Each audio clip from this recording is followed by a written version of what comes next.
નમસ્કાર ખેડૂત મિત્રો, આજે આપણે ખેડૂત વાણીમાં જોઈશું સીતાફળમાં આવતા મિલીબગનું સંકલિત નિયંત્રણ. હાલમાં સીતાફળમાં સૌથી વધારે જો પ્રશ્ન હોય તો એ છે મિલીબગનો, અને તેમાં આપણે વધુમાં જોઈશું સીતાફળની જોઈતી આબોહવા, સીતાફળમાં આવતી જીવાતો, એમાં ખાસ કરીને મિલીબગના ઉપદ્રવ માટે અનુકૂળ પરિસ્થિતિઓ શું છે, મિલીબગની ઓળખ કેવી રીતે થાય છે, મિલીબગથી થતું નુકસાન અને તેનું નિયંત્રણ કેવી રીતે કરવું, આ સમગ્ર માહિતી આજે આજના વિડીયોમાં જોવાના છીએ.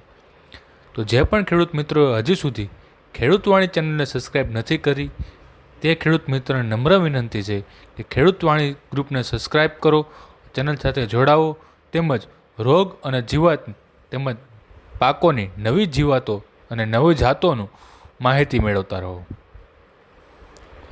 પહેલું છે આબોહવા. સીતાફળને ગરમ, ભેજવાળું અને શિયાળામાં શરૂઆતમાં થોડું ઠંડુ હવામાન વધારે માફક આવે છે. શુષ્ક વિસ્તારમાં ઉનાળામાં છોડના પાન ખરી પડે છે અને વરસાદ પડે ત્યારે નવા પર્ણો અને પુષ્પ બેસે છે, જેથી ફળો ઓક્ટોબર-નવેમ્બર માસમાં વૃદ્ધિ પામી પરિપક્વ થાય છે.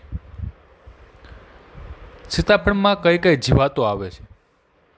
સૌરાષ્ટ્ર વિસ્તારમાં સીતાફળનો પાક લેવાનું ખેડૂતો વધારે પસંદ કરે છે, કારણ કે ઓછા પાણીમાં પણ સીતાફળનું સારું ઉત્પાદન આપે છે. સીતાફળનો પાક ખડતલ હોવાના કારણે તેમાં જીવાતોનો ઉપદ્રવ ઓછો જોવા મળે છે. સીતાફળના પાકમાં મુખ્યત્વે નુકસાન કરતા કીટકોમાં મિલીબગ, ફળમાખી, ફળ કોરી ખાનાર ઈયળ અને સ્પાઇરલિક વ્હાઇટ ફ્લાયનો સમાવેશ થાય છે.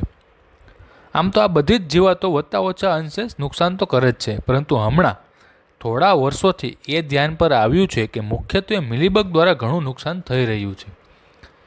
એક માહિતી એવી મળી રહી છે કે આ નુકસાન સૌરાષ્ટ્ર વિસ્તારમાં 85% સુધી જોવા મળે છે. આમ તો હવે આ જીવાત સામાન્ય રીતે મોટાભાગના પાકોમાં જોવા મળે છે, પરંતુ આ જીવાત સીતાફળ, જામફળ, આંબળા, કેળ, લીંબુ, દ્રાક્ષ અને ટમેટા વગેરેમાં વધારે જોવા મળે છે. મિલીબગના ઉપદ્રવ માટે અનુકૂળ પરિસ્થિતિઓ શું છે? આ જીવાતને સૂકું વાતાવરણ વધારે માફક આવે છે, તેથી જ્યારે વરસાદ ખેંચાય તેવા સમયે ઉપદ્રવ વધી જતો હોય છે. આ જીવાતના ઉપદ્રવની શરૂઆત બગીચામાં ઉગી નીકળેલ નિંદામણના છોડ તથા સીતાફળીના રોપા અને અગાઉ વર્ષે ખરી પડેલ નુકસાનવાળા ફળથી થાય છે. ત્યારબાદ તે સીતાફળને ઝાડ ઉપર ચડીને નુકસાન શરૂ કરે છે. મિલીબગની ઓળખ કેવી રીતે કરવી? મિલીબગની જુદી જુદી 16 જાતો નુકસાન કરતી માલુમ પડે છે. તે પૈકી સીતાફળીની પાકમાં નુકસાન કરતી મિલીબગની મુખ્ય 2 જાતો ફેરેસિયા વિરગાટા અને મેક્સોનિલોકોક્સ હિરસુતમ નોંધાયેલી છે, જેમાંથી ફેરેસિયા વિરગાટાનો ઉપદ્રવ સૌરાષ્ટ્ર વિસ્તારમાં જોવા મળે છે. મિલીબગ ગરમ આબોહવામાં જોવા મળતી લંબગોળ આકારની પાંખો વગરની જીવાત છે.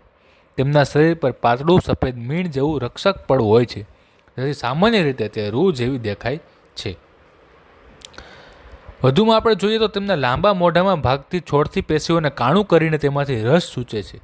આ નુકસાન દરમિયાન તે એક ખાસ પ્રકારનું ચીકણું પ્રવાહી પદાર્થ છોડે છે, જેના કારણે છોડમાં રોગના લક્ષણો જન્મ કરે છે.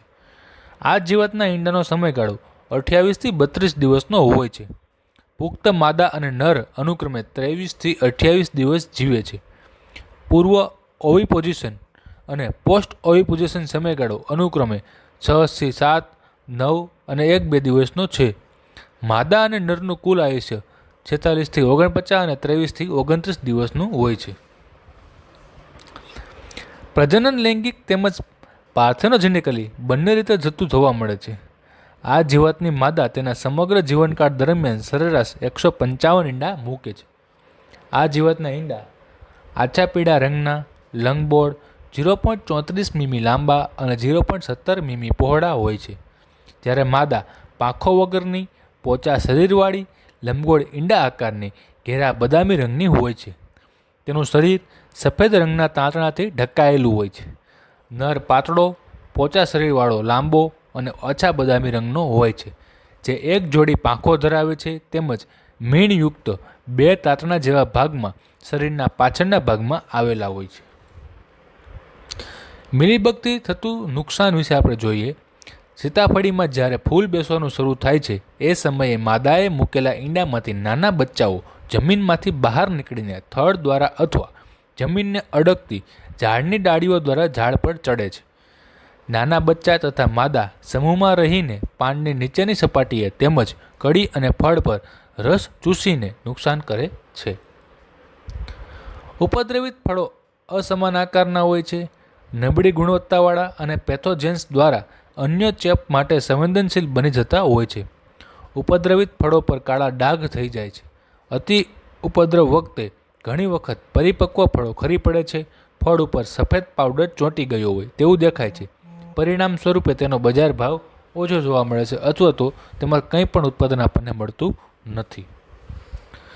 હવે એને નિયંત્રણ કરવા માટે શું કરવું જોઈએ એ ખાસ બાબત છે. બગીચામાં ચોખ્ખાઈ જાળવવી એટલે કે ખરી ગયેલ પાન તથા ફળો વીણી તેનો નાશ કરવો, તેમજ સુકાઈ ગયેલ ડાળીઓ કાપીને બને ત્યાં સુધી બાળી નાખવી જોઈએ.